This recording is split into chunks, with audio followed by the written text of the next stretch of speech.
In today's video, I'm going to teach you how to cut text in Canva.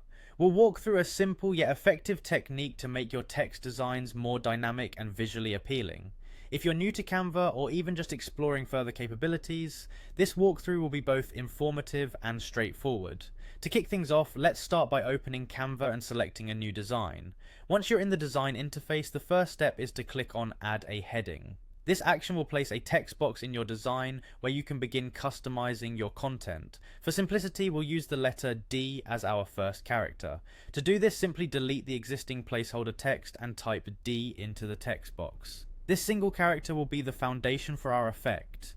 Next, we need to duplicate this text element. To do so, right-click on the letter D and select the duplicate option. Once duplicated, change the letter to C. Now you have two text elements, D and C, side by side in your canvas. Now let's focus on refining these letters. Click on the letter D to select it, and then head up to the top menu and click on Effects. Within the Effects menu, select Shadow. This effect will add depth to your letter, making it more visually engaging. Once shadowing is applied, adjust the direction slider all the way to the left to 0. This adjustment will primarily pull the shadow directly behind the letter. Following the shadow setting, click on the color icon and change the color of the shadow to match your background. This blending makes the shadow appear as a cutout effect against the background, achieving that unique look. With the letter D set up, shift your attention back to the letter C. Click on it and slide it close to the letter D, positioning them so they almost touch, intricately aligning them on your design.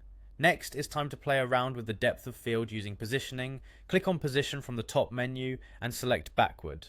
The letter C will appear behind the D, continuing to perfect our cutout effect. Reselect the letter D and go back to Effects one more time. From here, move the transparency slider to the maximum setting. This adjustment ensures the text looks seamlessly integrated with its background. As a final touch, explore the offset slider. Adjusting this allows you to fine-tune the depth and position of your shadow, enabling perfect coordination and symmetry in your design. And there you have it, a dynamic cut text effect using Canva. Now you can apply this technique to various designs, adding a creative touch to your projects. Thanks for following along, and happy designing.